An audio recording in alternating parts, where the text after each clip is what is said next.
Hello दोस्तों, नमस्कार। Welcome to this video. उम्मीद करता हूं आप सब बहुत अच्छे होंगे। साथियों, आपके जीएस की प्रिपरेशन, साथ ही साथ आपके एलटी जीआईसी और जीआईसी लेक्चरर की प्रिपरेशन, टीजीटी पीजीटी की प्रिपरेशन बहुत अच्छी चल रही होगी। इसी उम्मीद के साथ, क्योंकि मैं आप लोगों के साथ वादा किया हूं कि मैं आपके जीएस की प्रिपरेशन कराऊंगा, इसी सिलसिले में पर डे मैं आपको एक प्रैक्टिस सेट देने का प्रयास कर रहा हूं, तो जो कि आपको शाम को 6 बजे के आसपास में मिल जाता है। जी हां, और इसका पीडीएफ मैं अपने जो है चैनल ग्रुप में भेज देता हूं, और इस जिसका लिंक जो है डिस्क्रिप्शन में है। ठीक है साथियों, आप जानते हैं कि इस प्रैक्टिस सेट में मैंने जो है जीआईसी एलटी ग्रेड को माध्यम बनाते हुए इसका उसी के हिसाब से यानी 30 क्वेश्चन चूज करता हूं, और उसी क्वेश्चन को चूज करता हूं जो उत्तर प्रदेश लोक सेवा आयोग के द्वारा विभिन्न भर्तियों में पूछे गए हैं। ठीक है, तो हालांकि यह जो क्वेश्चंस हैं वो किसी भी प्रकार के एग्जाम के लिए बहुत इंपॉर्टेंट है। साथ ही साथ आप जानते हैं कि इसमें जो मैंने सब्जेक्ट शामिल किया है, क्योंकि जो आप जब एलटी ग्रेड का 2018 का एग्जाम हुआ था उसमें इतिहास के, भूगोल के, राजनीति विज्ञान, कृषि अर्थशास्त्र, पर्यावरण,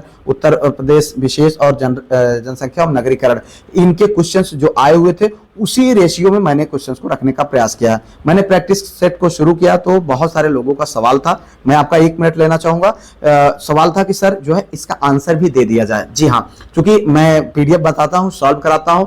अगर आप चाहें तो उस आंसर को आप अपनी किसी किताब में नोट कर सकते हैं, अन्यथा आप, चूंकि आपके सवाल थे कि आंसर की दे दीजिए, तो उसके लिए मैंने एक प्लान तैयार किया है। क्योंकि मैं जानता हूं कि अगर मैं आंसर की आपको दे दूंगा तो निश्चित तौर पर आप वीडियो नहीं देखेंगे, और इस मटेरियल को तैयार करने के लिए मुझे बहुत ज्यादा मेहनत करनी पड़ रही है। बिल्कुल आसान नहीं है मेरे लिए, क्योंकि आप जानते हैं मैं सेलेक्टेड क्वेश्चंस और अलग अलग टॉपिक से क्वेश्चंस को उठा रहा हूं, मतलब एक संतुलित मात्रा में, कि हाँ आप पूरा फील करें कि आप एग्जाम के ही क्वेश्चन को सॉल्व कर रहे हैं। इस तरीके से करने के लिए बहुत मेहनत करनी पड़ रही है। तो आप समझ रहे हैं, क्वेश्चन को चूज करना, फिर उसको तैयार करना, इसके लिए मैंने टीम रखा है। तो अगर ऐसा होगा तो आप निश्चित तौर पर वीडियो फिर देखेंगे नहीं, और फिर मेरे लिए समस्या हो जाएगी उनके मतलब अपने टीम को मैनेज करना। इसके लिए मैंने एक प्लान तैयार किया है। अगर आप चाहते हैं कि आपको जो है आंसर की दे दिया जाए, साथ ही साथ जितना मैं पढ़ाता हूं उसको डिस्क्रिप्टिव तरीके से, क्योंकि आप मैटर को लिखते भी हैं, उसका पूरा मैं जितना बोलता हूं उतना लिखा हुआ आपको मिल जाए, जिससे कि आपको अपना नोट्स बनाने में, पढ़ने में आपको कोई दिक्कत ना हो। और साथ ही साथ मैंने अभी डिसाइड करा हुआ है कि अब मैं क्या करूंगा, 3 दिन आपको मैं प्रैक्टिस कराऊंगा, 3 दिन मैं टॉपिक वाइज कराऊंगा। ये भी आपके बहुत सवाल आते हैं कि सर टॉपिक वाइज सॉल्व कराएं, तो 3 दिन मैं टॉपिक वाइज सॉल्व कराऊंगा, और 1 दिन जो है मैं आपके करंट को सॉल्व कराऊंगा। ठीक है, तो कहने का मतलब एक कंप्लीट पैकेज हो जाएगा, यहां से आपकी पूरी प्रिपरेशन हो जाएगी। तो उसके लिए मुझे एक्स्ट्रा एफर्ट करने की जरूरत पड़ेगी, और टीम को भी एक्स्ट्रा एफर्ट करने की जरूरत पड़ेगी। तो उसके लिए मैंने डिसाइड किया है कि मैं एक मिनिमल सा चार्ज लगाऊंगा, बहुत सोचने विचारने के बाद, क्योंकि मेरे लिए जो है संभव नहीं हो पा रहा है, और मैं इसको एक्सेप्ट नहीं कर पा। हालांकि बहुत सारे लोगों ने मुझे सलाह दिया कि सर इसका आप ज्यादा से ज्यादा फीस रखिए, क्योंकि आप पेड रखेंगे तभी लोग वैल्यू समझेंगे, अन्यथा नहीं जो है वैल्यू समझते हैं लोग, कम देखेंगे तो फिर कहां से आप इसको मैनेज कर पाएंगे। और मेरे लिए आप समझ रहे हैं, मैं रात को 1 बजे सो रहा हूं, सुबह 5 बजे उठ रहा हूं, विद्यालय देखना, सारे काम करना, उसके बीच में आपको मटेरियल्स प्रोवाइड करना, बहुत वर्कलोड है मेरे पास।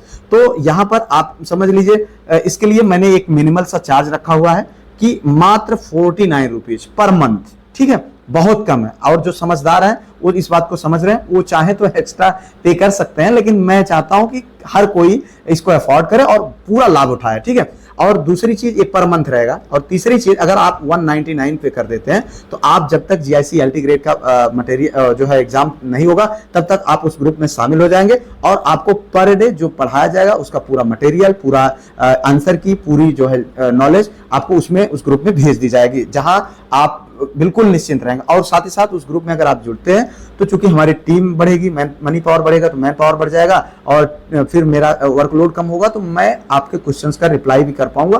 क्योंकि आप जानते हैं बहुत कमेंट और मैसेज आते हैं, मैं रिप्लाई नहीं कर पाता हूं, तो यहां पर मेरे लिए आसान होगा, और उनको पहली प्राथमिकता में सारे क्वेश्चंस का सारे आपको जवाब दिया जाएगा। फिलहाल यही सूचना देनी थी। हालांकि जो आपको प्रैक्टिस सेट मिल रहा है, अगर आप इस प्लान को नहीं भी लेंगे तो भी जैसा आपको पहले 3 प्रैक्टिस सेट मिले हैं वैसे मिलेंगे, और बराबर मिलेंगे, और डे बाय डे आपको इनकी क्वालिटीज में इंक्रीज आपको देखने को मिलेगा।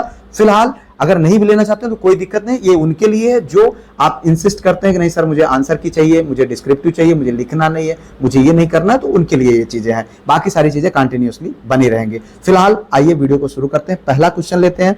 पहला क्वेश्चन है आपका कि प्राचीनतम कलाकृतियों का प्रमाण संबंधित है किससे। पहला है आंसर है निम्न पूर्व पाषाण काल से, दूसरा है मध्य पूर्व पाषाण काल से, तीसरा है उच्च पूर्व पाषाण काल से और चौथा है मध्य पाषाण काल से। जी हाँ, तो इसका जो आंसर है सही वो है उच्च पूर्व पाषाण काल से। जी हाँ, प्राचीनतम कलाकृतियां मध्य प्रदेश के भीमबेटका से शैल चित्रों के रूप में प्राप्त हुई है। जी हाँ, आगे बढ़ते हैं। अगला क्वेश्चन है सूची फर्स्ट को सूची सेकंड में सुमेलित कीजिए, सूचियों में दिए गए कूट का प्रयोग कर सही उत्तर दीजिए। तो यहाँ पर आप देखिए, ये सबसे पहले इसको देखिए भैया, ये क्वेश्चन है 2018 में इस तरीके का क्वेश्चन पूछा गया था। तो आप देखिए इसको सुमेलित करना है। फर्स्ट सूची है राजा की, सेकंड सूची है उसकी पत्नियों का। ठीक है, तो यहाँ पर आपको पहले सूची से सेकंड सूची में मिलान करना है। यहाँ पर कूट दिया गया है, तो इसका जो सही आंसर है आपको बताना है। ठीक है, तो आप देख लीजिएगा अपने स्तर से, मैं आपको बता देता हूं। ये इसका जो सही आंसर है वो तीसरा है, यानी जो तीसरा यानी ए का तीसरे से मिलान करना है, ए का तीसरे से। ठीक है, मतलब चंद्रगुप्त फर्स्ट की रानी जो कौन है, कुमार देवी है। ठीक है, उसके बाद बी का फर्स्ट से मिलान करना है, बी का फर्स्ट से समुद्रगुप्त की पत्नी दत्ता देवी है। ठीक है, और सी का सेकंड यानी सी का कुबेर देवी यानी चंद्रगुप्त सेकंड की पत्नी कुबेर नागा है। ठीक है, और चौथा ऑप्शन है आपका ये कुमार गुप्त की पत्नी कौन है भैया, कुमार गुप्त की पत्नी है ये अनंत देवी। ठीक है, तो एक बार फिर से देख लीजिए, चंद्रगुप्त की पत्नी कुमार देवी, समुद्रगुप्त की पत्नी दत्ता देवी और तीसरा है चंद्रगुप्त सेकंड की पत्नी कुबेर नागा या ध्रुव देवी। ठीक है, कुमार गुप्त फर्स्ट की पत्नी का नाम क्या है, अनंत देवी, या उन्हें देवकी के भी नाम से जाना जाता है। ठीक है, आगे बढ़ते हैं। अगला क्वेश्चन है आपका, भारत में प्रथम इस्लामिक साम्राज्य स्थापित करने का श्रेय किसको जाता है। ठीक है, पहला ऑप्शन है गजनी के सुल्तान मोहम्मद को, दूसरा है अल्पतीगीन को, तीसरा है सुगुप्तगीन को और चौथा है घोर के मोहम्मद को। ठीक है, तो इसका जो सही आंसर है वो है आंसर डी। जी हाँ, घोर के मोहम्मद को। घोर के मोहम्मद कौन था, गोरी, मोहम्मद गोरी, जो कि अफगानिस्तान में स्थित है। तो वहां वो जो मोहम्मद गोरी है वो गजनी और हेरात के मध्य एक जगह है घोर, वहां का शासक था। ठीक है, उसने पहला आक्रमण किया 1175 ईस्वी में। कहां पर पहला आक्रमण कहां पर किया, मुल्तान पर। जी हाँ, कहां पर किया, मुल्तान पर। और दूसरा फिर इसने दोबारा आक्रमण किया 1178 ईस्वी में। कहां पर, गुजरात पर। ठीक है, कब आक्रमण किया, 1178। ये सब डिस्क्रिप्टिव नोट अगर आप लेंगे तो वहां पर मैं दे दूंगा, तो आपको लिखने की जरूरत नहीं होगी। फर्स्ट क्लास सुनिए और वहां से जाकर के अपना एक बार रिवीजन कर लीजिए, आपकी जीएस की तैयारी कंप्लीट हो जाएगी। और इतना ही आपको पढ़ना है जितना मैं पढ़ा रहा हूं। फिर जो है आप देख लीजिए, जो महत्वपूर्ण युद्ध हुआ था 1192 ईस्वी में, तराइन का द्वितीय युद्ध था, पृथ्वीराज चौहान और मोहम्मद गौरी के बीच में हुआ था। जी हाँ, जिसमें पृथ्वीराज चौहान पराजित हुआ। बहुत ही ऐतिहासिक ये लड़ाई रही, इसके बारे में हम सब बहुत बार पढ़ चुके हैं। फिलहाल आगे बढ़ते हैं। अगला क्वेश्चन है कि आंदोलन को प्रारंभ किया गया किसके द्वारा। पहला ऑप्शन है अलवर संतों द्वारा, दूसरा है सूफी संतों द्वारा, तीसरा है सूरदास द्वारा, चौथा है तुलसीदास द्वारा। तो इसका जो सही आंसर है आपको बताना है। जितने भी आपके आंसर हो आप जो है कमेंट बॉक्स में जरूर लिखें। पहला ऑप्शन है अलवर संतों द्वारा, यही सही आंसर है। जी हाँ, तो अलवर जो संतों द्वारा इसका जो है इस आंदोलन को प्रारंभ किया गया था। दक्षिण भारत से उत्तर भारत में 13वीं शताब्दी के प्रारंभ में रामानंद द्वारा यह आंदोलन चलाया गया था। ठीक है, किसके द्वारा, रामानंद द्वारा। ठीक है, तो अलवर संतों द्वारा जो जिसमें रामानंद साहब थे, उन्हीं के द्वारा ये जो है आंदोलन चलाया गया था। ठीक है, अब इस आंदोलन का जो मुख्य उद्देश्य था वो क्या था, हिंदू धर्म एवं समाज में सुधार करना। बहुत सारी बुराइयां थी तत्कालीन समाज की, तत्कालीन हिंदू धर्म की, तो उसमें सुधार करने के लिए इस जो है आंदोलन को चलाया गया। और दूसरी चीज, इस्लाम और हिंदू के धर्म, इस्लाम धर्म और हिंदू धर्म में समन्वय बिठाना इसका मुख्य उद्देश्य था। जी हाँ, कि आपस में लड़िए नहीं भैया, सब एक ही हैं, जबरदस्ती लड़ाई मत करो। ठीक है, यही इनका मुख्य उद्देश्य था। बढ़ते हैं, अगला क्वेश्चन है, महारानी एलिजाबेथ ने ईस्ट इंडिया कंपनी को पूर्व में व्यापार करने हेतु राज्य की अध्यादेश कब जारी किया। ठीक है, तो मतलब पूर्वी देशों में जो है व्यापार करने के लिए अध्यादेश कब जारी किया। तो पहला ऑप्शन है 31 दिसंबर 1609, दूसरा है 31 दिसंबर 1600, तीसरा है 31 दिसंबर 1606, चौथा है 31 दिसंबर 1601। तो इसका जो सही आंसर है वह है 31 दिसंबर 1600 में। जी हाँ, महारानी एलिजाबेथ ने 31 दिसंबर 1600 में जो है यह जो है अध्यादेश जारी किया कि जाओ भैया पूर्वी देशों में लूटो पाटो, यानी व्यापार करो। ठीक है, उसके बाद फिर क्या होता है, कंपनी ने सर्वप्रथम व्यापार की शुरुआत कहाँ से किया, मसाले से शुरुआत किया था। और 1608 ईस्वी में पहला व्यापारिक पोत जो है हमारे सूरत में, यानी हमारे गुजरात के सूरत जिले में ये पहुंचा था। ठीक है, आगे बढ़ते हैं। अगला क्वेश्चन है आपका नाना साहब। ठीक है, नाना साहब का कमांडर इन चीफ कौन था? पहला ऑप्शन है अजीज उल्लाह, दूसरा है बिरजिस कादिर, तीसरा है तात्या टोपे, चौथा है उक्त में से कोई नहीं। देख लीजिए, बहुत इंपॉर्टेंट क्वेश्चन है। तो इसका जो सही आंसर है वह है तात्या टोपे। जी हाँ, सरल आंसर है, आप लोग पढ़े हैं बहुत बार इसको। ठीक है, तो तात्या टोपे साहब जो है नाना साहब के कमांडर इन चीफ थे, जो आप जानते हैं कि 1857 की जो क्रांति शुरू हुई थी उसमें उन्होंने बहुत महत्वपूर्ण रोल अदा किया था। 5 जून 1857 ईस्वी को जो विद्रोह की शुरुआत कानपुर से हुई थी, उसमें कानपुर का जो पेशवा थे कौन थे? नाना साहब थे। ठीक है, नाना साहब का वास्तविक नाम जो था धोदू पंत था। ठीक है, और इन्होंने विद्रोह का नेतृत्व किया था। इनकी सहायता किसने किया था? तात्या टोपे साहब ने कमांडर इन चीफ बनकर किया था। और तात्या टोपे साहब का नाम क्या था? रामचंद्र पांडुरंग। क्या नाम था? रामचंद्र पांडुरंग। भैया क्वेश्चन पूछा जाता है इसीलिए मैं बता रहा हूं। ठीक है, और बाद में होता क्या है कि सिंधिया के सामंत एक था मान सिंह ने, उन्होंने धोखे से अंग्रेजों को इनको सौंप दिया, किसको? तात्या टोपे साहब को, और फिर इनको फांसी दे दी गई 1859 ईस्वी में। ग्वालियर में इनको फांसी दे दी गई। ठीक है, इतनी जानकारी आपको जरूर रखनी चाहिए। उसके बाद आगे बढ़ते हैं। अगला क्वेश्चन है निम्न में से भारतीय स्वतंत्रताओं का अधिकार पत्र किसे कहा जाता है? तो इसमें 4 ऑप्शन है। एक है रेगुलेटिंग एक्ट 1773, फिर पिट्स इंडिया एक्ट 1784, फिर उसके बाद चार्टर एक्ट 1813, फिर उसके बाद महारानी की घोषणा 1858। ये चारों ऑप्शन है। ठीक है, इसमें जो सही आंसर है वह क्या है? महारानी की घोषणा 1858। जी हाँ, इसके तहत भारत का शासन सीधे महारानी विक्टोरिया के हाथों में चला गया। ठीक है, और इस घोषणा के तहत एक प्रावधान रखा गया कि गवर्नर जनरल का जो पदनाम बदलकर भारत का वायसराय रख दिया जाए। ठीक है, और भारत का प्रथम वायसराय कौन बनाया गया? पहले गवर्नर जनरल होते थे, लेकिन अब क्या बन गए? भारत का वायसराय। तो कौन बना था पहला? Lord Canning. ये सब आप जब ग्रुप ज्वाइन करेंगे तो मैं वहां पर बिल्कुल फ्री में ये सारी चीजें लिख करके दे दूंगा, तो परेशान नहीं है, सिर्फ इधर सुनना है, उधर जो है आपको एक बार डिस्क्रिप्टिव जो मैं पीडीएफ दूंगा उसको पढ़ लीजिएगा, आपका काम हो जाएगा। फिलहाल मेरा प्लान यही है। आगे बढ़ते हैं। अब थोड़ा सा इसके बारे में और जानते हैं कि इसका जो नया पद दिया गया था, भारत के राज्य सचिव का सृजन किया गया। इस जो घोषणा थी, इस घोषणा के थ्रू एक नया पद का सृजन किया गया था। भारत के राज्य सचिव का पद की घोषणा की गई, और जिसकी सहायता के लिए 15 सदस्यीय परिषद का गठन किया था। कितने? 15 सदस्यीय जो है परिषद का गठन किया गया, जिसमें एक सलाहकार समिति, मतलब जिसको एक सलाहकार समिति कह सकते हैं, इसका जो अध्यक्ष था वही भारत के राज्य का सचिव बनता। ठीक है, आगे बढ़ते हैं। अगला क्वेश्चन है गुप्त सुवर्ण सिक्कों का सबसे बड़ा निशान कहाँ मिला है? ठीक है, तो पहला ऑप्शन है बस्ती में, दूसरा बयाना में, तीसरा हाजीपुर में, चौथा है हुगली में। जी हाँ, तो इसका जो सही आंसर है वह क्या है? बयाना में। ठीक है, और ये बयाना कहां पर है? राजस्थान में। थोड़ा सा जान लीजिए, गुप्त साम्राज्य में विभिन्न भागों में से सिक्कों के 16 ढेर मिले। कितने ढेर मिले हैं? 16 ढेर। ठीक है, 16 ढेर मिले हैं, और इस काल के स्वर्ण सिक्कों का सबसे बड़ा निधान कहां मिला है? बयाना में भैया, राजस्थान में। ठीक है, तो आप जानते हैं कि वहां पर ज्यादा जो है गुप्त वंश का विस्तार भी वहीं से हुआ था, राजस्थान में। ठीक है, आगे बढ़ते हैं। अगला क्वेश्चन है संसदात्मक सरकार निम्नलिखित में से किसके अभाव में कार्य नहीं कर सकती? कोई भी संसदात्मक सरकार हो, किसके अभाव में कार्य नहीं कर सकती? पहला है लिखित संविधान, दूसरा है राजनीतिक दल, तीसरा है स्वतंत्र न्यायपालिका, चौथा है कठोर संविधान। ये आप इसका आंसर होगा राजनैतिक दल। जी हाँ, कोई भी संसदीय क्षेत्र यानी कोई भी देश अगर लोकतांत्रिक देश है तो उसमें राजनीतिक दल जरूरी है, तभी वो जो है सुचारू रूप से कार्य किया जा सकता है। फिलहाल आगे बढ़ते हैं। अगला क्वेश्चन है संसदीय शासन प्रणाली का जन्मदाता किसे माना जाता है?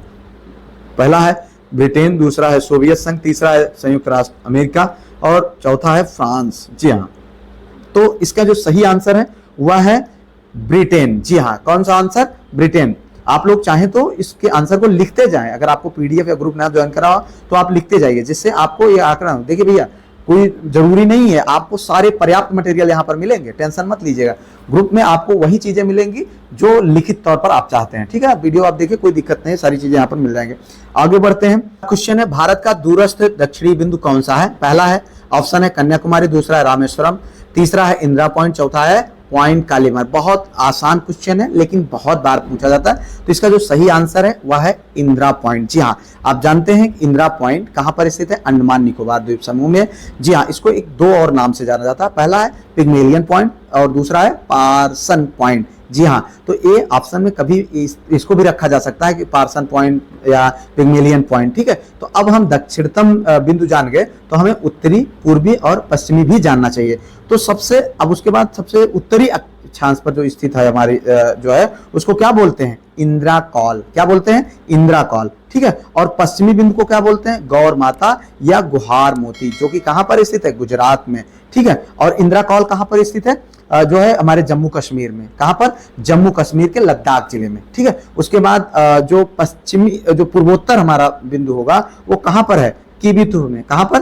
किबिथु में। ध्यान से समझिएगा, यह अरुणाचल प्रदेश में है। पूर्व में किबिथु हमारा पूर्वी पॉइंट है हमारे देश का, और पश्चिम में जो है गौर माता या गुहार मोती नाम से जगह जो गुजरात में है वहां पर है, ठीक है। दक्षिण में जो हमारा इंदिरा पॉइंट है जो कहां पर? अंडमान निकोबार द्वीप समूह में, जिसको पिग्मेलियन पॉइंट या पार्सन पॉइंट भी कहते हैं। और उत्तर में इंदिरा कॉल जो कि जो है जम्मू कश्मीर के लद्दाख जिले में स्थित है, ठीक है।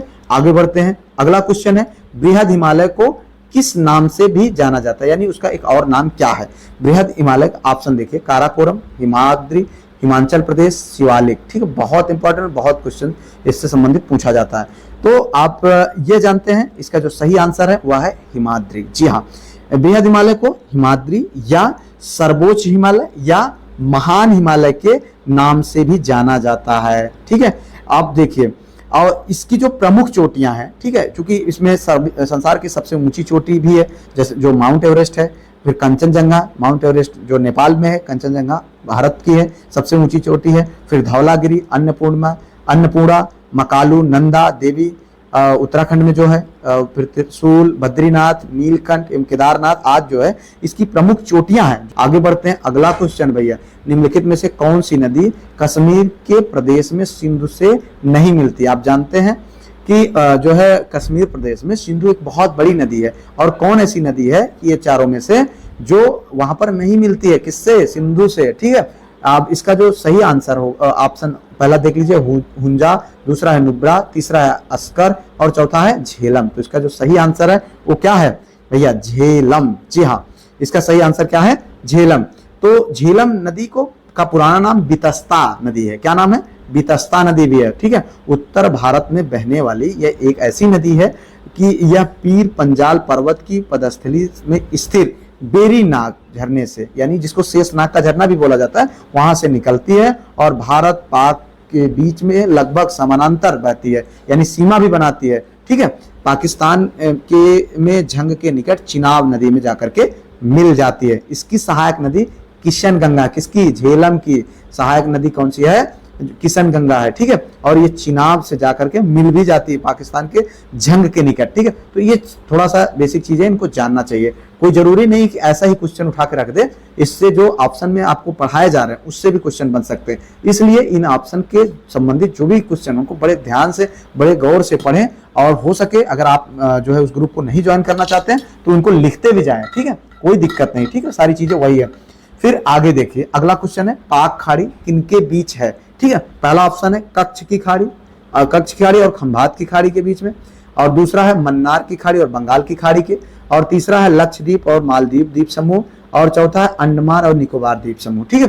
तो ये जो ऑप्शन है इसका जो आप पाक खाड़ी सुनेंगे तो आपका दिमाग में आएगा कि यार पाकिस्तान वाली खाड़ी है, ठीक है, लेकिन दिमाग लगाना है यहाँ पर ये भैया किसके बीच में उपस्थित है? भारत और श्रीलंका के बीच में स्थित है, जो मन्नार की खाड़ी एवं बंगाल की खाड़ी को जोड़ती है, यानी बी आंसर हमारा सही है। इसे पाक जल डमरू मध्य भी कहा जाता है, जो क्या करती है? भारत और श्रीलंका के बीच स्थित है, ठीक है।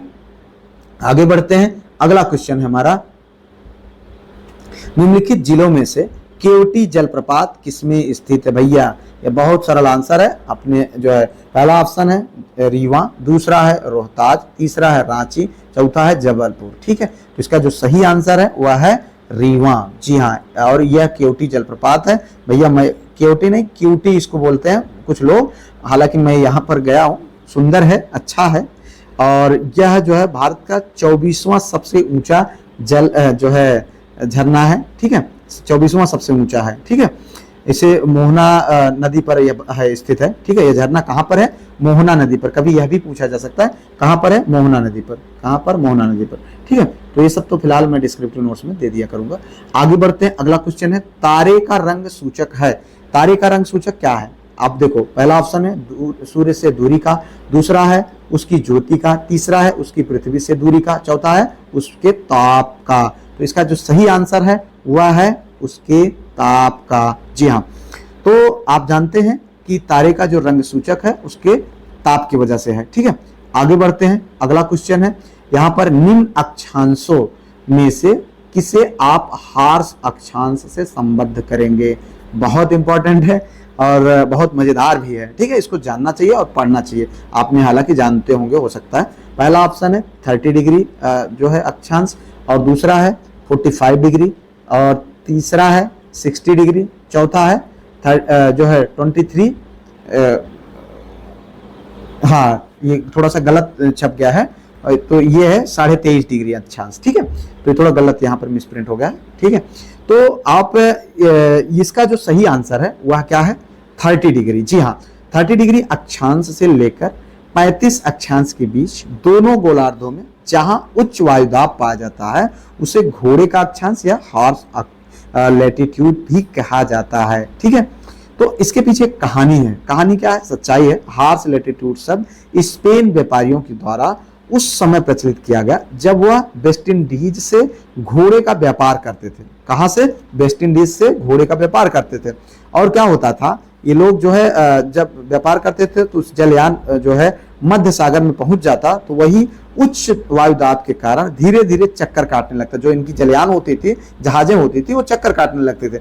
ऐसी स्थिति में क्या करते थे? जलयान का भार कम करने के लिए घोड़ों को समुद्र में फेंक देते थे। क्या करते थे लोग? घोड़ों को समुद्र में फेंक देते थे। जिसके इस स्थान का नाम क्या हो गया?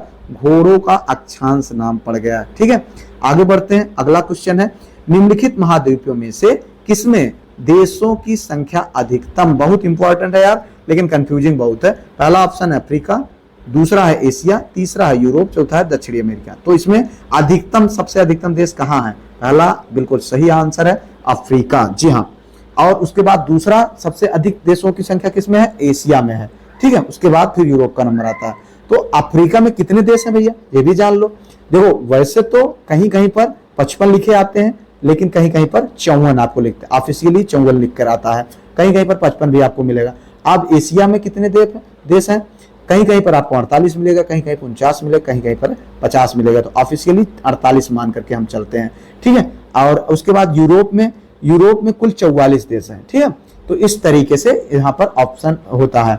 आगे बढ़ते हैं, अगला क्वेश्चन है निम्नलिखित में से कौन सा जैवमंडल आगार राज्य सही सुलेनित नहीं है? ठीक है, जैवमंडल और इसका राज्य। ठीक है, ये जैवमंडल है, ये राज्य है। ये जैवमंडल है, ये जैवमंडल है, ये राज्य है। ये जैवमंडल है, राज्य है। ठीक है, तो इससे आपको सुमेलित करना है कौन सही नहीं है, यही करना है।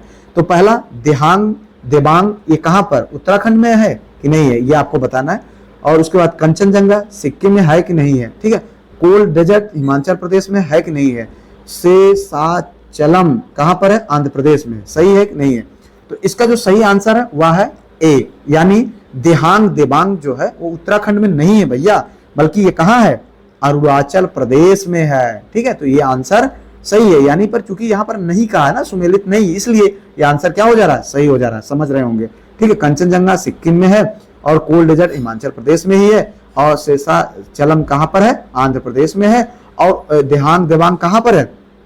देबांग अरुणाचल प्रदेश में है। ठीक है, आगे बढ़ते हैं, अगला क्वेश्चन, ओजोन परत मुख्यतः जहां अवस्थित रहती है उसे क्या बोलते हैं? पहला ऑप्शन है ट्रोपोस्फियर, क्षोभ मंडल, दूसरा है स्ट्रेटोस्फियर, समताप मंडल, तीसरा है मेसोस्फियर, मध्य मंडल, चौथा है आयनोस्फियर, आयन मंडल। ठीक है, इसका जो सही आंसर है वह है स्ट्रेटोस्फीयर, यानी समताप मंडल। ओजोन परत जो अच्छी वाले होती है उसको वो कहाँ पर स्थित रहती है, समताप मंडल में। और आप जानते हैं कि ये ओजोन परत जो है ये पराबैंगनी जो अल्ट्रावायलेट किरणें हैं जिनको आने से पृथ्वी पर रोक देती हैं। ठीक है, आगे बढ़ते हैं। अगला क्वेश्चन है आपका, रिंगलमैन स्केल किसे का प्रयोग निम्नलिखित किसके घनत्व के मापन में होता है, ये ध्यान है। पहला ऑप्शन है ध्वनि, दूसरा है कोहरा, तीसरा है धुआं, चौथा है प्रदूषित जल। तो इसका जो आपको आंसर बताना है वो चारों में से कौन सही है। तो इसका जो सही आंसर है वह है धुआं। जी हाँ, सी आंसर। ठीक है, रिंगलमैन स्केल का जो है प्रयोग क्या करने के लिए, धुआं का घनत्व मापन करने के लिए किया जाता है। और आप जानते हैं कि इसका जो खोज किसने किया था, मैक्सिमिलियन रिंगलमैन। इसको आपको याद रखना चाहिए, कौन खोज किया था, कृषि वैज्ञानिक मैक्सिमिलियन रिंगलमैन, जो कहाँ के थे, फ्रांस के थे। ठीक है, और आप जानते हैं कि ध्वनि की तीव्रता किससे मापी जाती है, डेसिबल से। ठीक है, किससे मापी जाती है, डेसिबल से। ठीक है, आप जानते हैं कि जब आईपीएल मैच होता है तो फिर वहां शुरू हो जाता है 140 डेसिबल। ठीक है, उसके बाद आगे बढ़ते हैं। अगला क्वेश्चन है, निम्नलिखित में से किसी वस्तु के नमूने को हवा में खुला रखने पर कुछ समय पश्चात गायब हो जाता है, जैसे कपूर, नेपथलीन और शुष्क बर्फ। इस परिघटना को क्या कहते हैं। तो सही आंसर इसका क्या है बताना है आपको। पहला ऑप्शन है ऊर्ध्वपतन, दूसरा है वाष्पीकरण, तीसरा है विसरण, चौथा है विकिरण। तो इसका जो सही आंसर है वह है ऊर्ध्वपातन। ठीक है, पतन नहीं, सॉरी, पातन है। तो इसका सही आंसर क्या है, ऊर्ध्वपातन। जी हाँ, कपूर, नेपथलीन और शुष्क बर्फ आदि जैसे पदार्थ को हवा में खुले रखने पर ये गायब हो जाते हैं। ये कैसे होते हैं, इस प्रक्रिया को क्या कहा जाता है, ऊर्ध्वपातन कहा जाता है। ठीक है, जिसमें क्या होता है, इस प्रक्रिया में पदार्थ को गर्म करने पर पदार्थ ठोस अवस्था से सीधे वाष्प में परिवर्तित हो जाता है, गलता वलता नहीं है। ठीक है, सीधा निकल लेता है ऊपर की ओर। ठीक है, आगे बढ़ते हैं। अगला क्वेश्चन है, निम्नलिखित में से मीन कौन सी है, मीन कौन सी है। पहला ऑप्शन क्रेफिश, दूसरा है फ्लाइंग फिश, तीसरा है सिल्वर फिश, चौथा है कटल फिश। ठीक है, तो यहाँ पर सही आंसर है आपका फ्लाइंग फिश। जी हाँ, फ्लाइंग फिश समुद्री मछली का एक प्रकार है। यह मछली जो है पानी से हवा में छलांग लगा सकती है। ठीक है, क्या है, पानी से हवा में छलांग, फ्लाइंग मतलब इसीलिए कहा जाता है भैया उछलने वाली मछली। ठीक है, तो ये फ्लाइंग फिश है। उसके बाद कटल फिश क्या है भैया, यह एक प्रकार का मोलस्का संघ का जीव है। कटल फिश क्या है, मोलस्का संघ का जीव है। कभी सिल्वर फिश, ठीक है, सिल्वर फिश एक प्रकार का कीट है। क्या है, कीट है, जो कहाँ पाया जाता है, हमारी आपकी किताबों में जो काट डालते हैं भैया, रख दो अलमारी पे तो कुछ दिन न पढ़ो। तो इसलिए सिल्वर फिश से बचिए भैया, पढ़िए खूब। ठीक है, उसके बाद अगला है ये क्रेफिश। क्रेफिश क्या होता है, ये स्वच्छ जल में पाया जाने वाला केकड़ा है। लेकिन यहाँ पर मीन पूछा है तो ये इसका कौन सा आंसर है, फ्लाइंग फिश। ठीक है, आगे बढ़ते हैं। अगला क्वेश्चन है, निम्न जीवों में से किस एक ने अंतरिक्ष में प्रथम यात्रा किया था। भैया ये कौन किया था, ये भैया किए थे, पहला ऑप्शन चूहा, दूसरा कुत्ता, तीसरा तिलचट्टा, चौथा मच्छर। तो इसमें जो सही आंसर वो आपको बताना है, पढ़े होंगे आप। इसका जो सही आंसर है वह है कुत्ता। तो ये कौन था, जीवित तौर पर अंतरिक्ष की कक्षा में भेजा जाने वाला जीव एक कुत्ता था। ठीक है, साइबेरियन कुत्ते लाइवा, क्या नाम था, लाइका नाम था इसका। इसको मास्को की सड़कों से उठाकर 3 नवंबर 1957 को स्पुतनिक नामक रॉकेट में बैठाकर इसको भेज दिया गया। कहां पर, अंतरिक्ष में। क्योंकि उस समय किसी जीव को पुनः पृथ्वी पर लाने की सुविधा नहीं थी, इसलिए लाइका को बेचारे को कुर्बानी दे दिया गया था। ठीक है, लाइका ही अंतरिक्ष की पहली दुर्घटना बनी थी। इस बेचारे को पहुंचा दिए, जाओ भैया दूसरी दुनिया मर जाओ।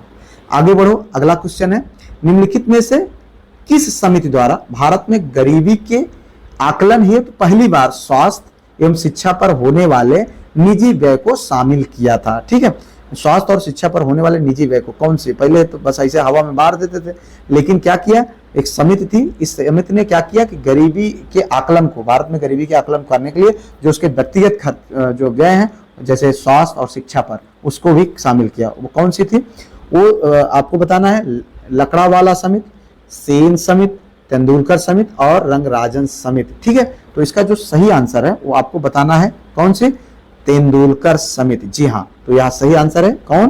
तेंदुलकर समिति। तेंदुलकर साहब जो हमारे भारतीय क्रिकेटर हैं वो नहीं, ये कोई दूसरे के तेंदुलकर साहब है, ठीक है, लेकिन उनके नाम से हम इसको याद रख सकते हैं क्योंकि हम लोग भाई क्रिकेट ज्यादा देखने वाले हैं। और यह समिति कब बनी थी? 2009 में बनी थी, ठीक है। अब इसको थोड़ा सा जानने का प्रयास करें। इसमें स्वास्थ्य और शिक्षा दोनों व्यय को शामिल किया गया था।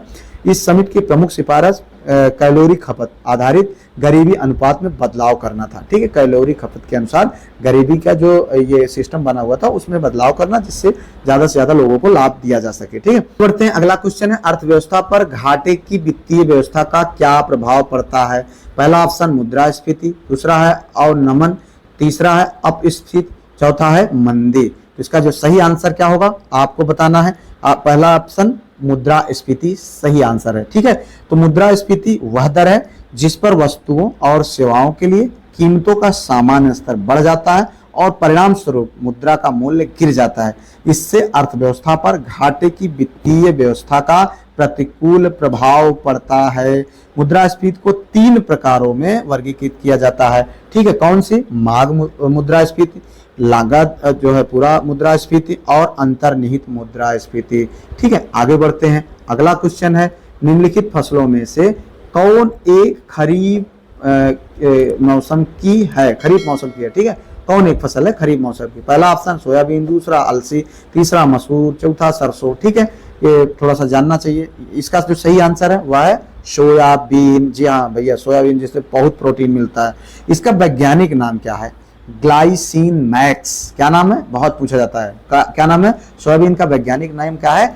ग्लाइसिन मैक्स, ठीक है। इसमें अधिक मात्रा में प्रोटीन पाया जाता है, लगभग 38 से 40%, या जो है विश्व का 60% सोयाबीन अमेरिका में, सबसे ज्यादा अमेरिका है। भारत में से जो है सबसे अधिक सोयाबीन का उत्पादन मध्य प्रदेश करता है। मध्य प्रदेश के इंदौर में सोयाबीन रिसर्च सेंटर है, ठीक है। सोयाबीन की उत्पादन वहां पर ज्यादा होती है, इसीलिए वहां पर इनकम भी इससे अच्छा करते हैं, ठीक है।